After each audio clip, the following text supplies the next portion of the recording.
George frappe à la porte de Suzanne. Les deux sur le canapé baissent légèrement la tête. Le rougeur monte discrètement sur les joues, bien qu'il y ait 1000 mots dans le cœur. À ce moment, ils se transforment tous en une timidité indescriptible. Dans le silence, seul le sentiment subtil grandit doucement dans le cœur. Pour soulager l'embarras, ils vont au parc d'attractions. Ils vont ensemble sur les montagnes russes. Ils dansent dans la belle musique. Il n'a jamais été si proche de la personne qu'il aime. Il n'a jamais touché la taille de sa bien-aimée. Cette nuit, ils sont devenus de vrais amoureux. Le lendemain, il a enlevé ses vêtements décontractés. Il a commencé à aller au travail vêtu comme un adulte, en costume et cravate. Il a dit bonjour à chaque collègue qu'il a rencontré. Il ne boit plus de lait, mais il a demandé une tasse de café sans sucre. Après le travail, il s'est joint à des activités sociales inutiles. Il a écouté des inconnus parler de sujets ennuyeux. Il a rencontré la famille de Suzanne en tant qu'élite professionnelle. En voyant George aider affectueusement son neveu à faire ses devoirs, la mère a également ressenti une sympathie pour lui. Cela semble que depuis cette nuit-là, il a vraiment grandi. Il a traversé le temps. Il a traversé 18 ans. Sur le visage de George, on ne voit plus la naïveté de l'enfance. Il n'y a qu'une maturité qui ne lui appartient pas. De l'autre côté, Billy est toujours sur le chemin de l'école. Il joue avec son skateboard préféré. À ce moment, les deux ne ressentent plus le même bonheur. Sous la direction de Suzanne, la carrière de George monte en flèche. Mais son changement d'adulte, lui a également fait perdre la naïveté qu'il aurait dû avoir. Il va confirmer un idée avec Suzanne à plusieurs reprises. Il ne s'occupe pas du tout de la fille qu'il a aidé à grandir.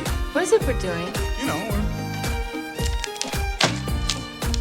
Elle aime beaucoup les idées créatives de George, mais elle a également remarqué son changement. George, qui a perdu sa naïveté, devient maintenant pointilleux. Autrefois, près de lui, on pouvait toujours sentir inconsciemment la joie. Mais maintenant, c'est tout le travail. George imite désespérément les adultes, mais il n'a pas appris à prendre en compte les sentiments des autres. Ces plaisanteries qu'il pensait être innocentes ont maintenant changé de saveur. Juste à ce moment, Billy a reçu à nouveau un appel du département des affaires des consommateurs. Il est impatient de venir voir George. George est juste occupé à traiter son travail avec plaisir. Le bureau qui était auparavant plein de jouets, maintenant, il est rempli de divers documents. Maintenant, George n'a évidemment plus l'enthousiasme d'autrefois. Billy a raccroché le téléphone un peu fâché. Le comportement de Billy a rendu George très mécontent. Il s'est complètement adapté à sa vie actuelle. Mais Billy veut qu'il se reconnaisse. Who the fuck do you think you are? hey! Hey, you're Josh Baskin, remember?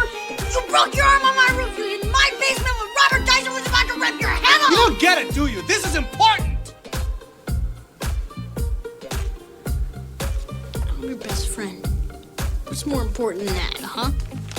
Un bon sermon peut toujours rendre les gens lucides. En regardant le dos de Billy qui s'en va, George est mélancolique. Pour retrouver le bonheur perdu, il est venu dans la rue de sa ville natale. Le vent d'automne mélancolique apporte non seulement du frais, mais il réveille aussi le jeune homme amnésique. Tout semble s'être passé hier, ou comme s'il avait traversé 18 ans. Les feuilles mortes d'automne sont jaunies. Il voit deux enfants jouer dans la rue. L'un s'appelle Billy, l'autre s'appelait à l'origine George. Les gens du même âge ont déjà terminé leurs études. Il est juste là, dans une posture différente. Il admire tranquillement le calme et la beauté des choses. Le résultat de la croissance peut être banal, mais l'expérience de la croissance ne peut pas être remplacée. En regardant cette forêt d'acier, George se rend compte. À ce moment, ce qu'il a perdu n'est pas seulement son ami Billy, mais aussi son enfance insouciante. Les gens doivent toujours revenir à la réalité, et certaines vérités doivent toujours être révélées par quelqu'un.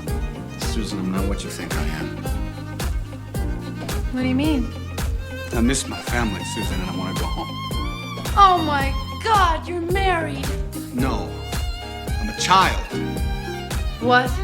I'm a child, Susan, and I'm not ready for all of this. I'm 13 years old. That's fine. That's just great.